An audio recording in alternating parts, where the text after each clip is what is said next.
Mercredi 5 août 2026, bonsoir à toutes et à tous et bienvenue à cette session informative sur Iroko Média Télévision. Au sommaire de cette session, la recherche scientifique face à l'épidémie d'Ebola en République démocratique du Congo, la lutte contre le trafic d'or qui finance la guerre au Soudan, puis les débats européens autour de la gestion des frontières après la crise migratoire de Ceuta. Merci de rester suivre les détails.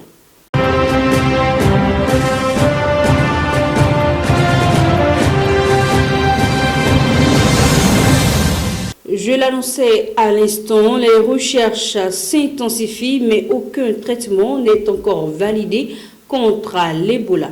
Face à l'épidémie causée par le variant Budimbungo, en République démocratique du Congo, les efforts scientifiques se multiplient. 2 vaccins expérimentaux sont actuellement testés chez des volontaires au Royaume-Uni et au Canada afin d'évaluer leur sécurité et leur capacité à stimuler une réponse immunitaire. En parallèle, plusieurs traitements sont administrés à des patients infectés en Ituri, tandis qu'un médicament préventif est testé chez des personnes fortement exposées au virus. Toutefois, aucun de ces produits n'a encore prouvé son efficacité ni obtenu une autorisation officielle. Les chercheurs doivent encore recueillir suffisamment de données avant d'envisager une validation. Cette recherche se déroule dans un contexte particulièrement difficile, marqué par une transmission toujours active du virus, des infrastructures de santé sous pression, des difficultés à suivre les contacts et des résistances de certaines populations.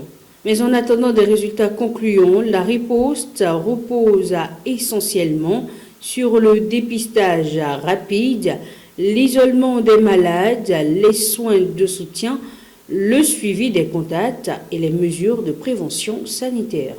Et pendant que la RDC mise sur la recherche pour contenir cette épidémie majeure, le Soudan poursuit une autre bataille, cette fois contre les réseaux de trafic d'or qui alimentent le conflit armé.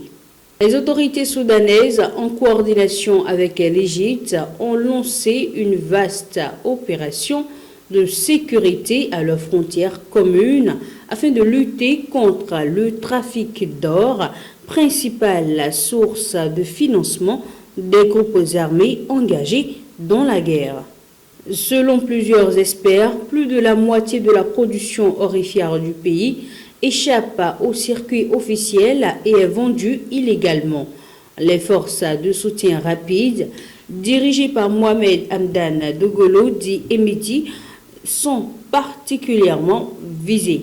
Elles contrôlent plusieurs sites d'extraction et auraient accumulé d'importantes richesses grâce à ce commerce clandestin. Toutefois, des accusations concernant également certains proches de l'armée soudanaise soupçonnés de participer à ce trafic. Face à cette situation, plusieurs partenaires internationaux, notamment l'Union européenne, le Royaume-Uni et les États-Unis, ont renforcé leurs sanctions contre les réseaux impliqués. Malgré une hausse de la production officielle, l'exploitation illégale demeure un moteur essentiel du conflit, alimentant les ressources financières des deux camps et compliquant les perspectives de paix. Au-delà des conflits africains, les questions de sécurité occupent également le devant de la scène en Europe, où la récente crise migratoire à Ceuta relance le débat sur l'avenir de l'espace à Schengen.